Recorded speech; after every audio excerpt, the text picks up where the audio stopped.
Welcome to the slop farm. Enjoy the video.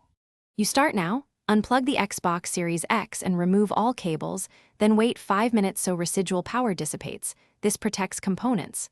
Lay the console on a clean, flat surface with good light. Use a microfiber cloth to wipe exterior surfaces. This removes oils so dust doesn't smear.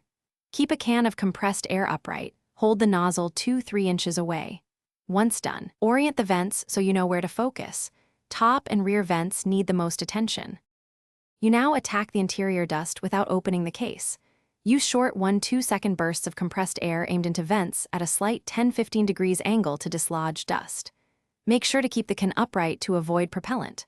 Once loosened, use a soft anti-static brush to coax debris toward the edge, never pushing deep into the grill.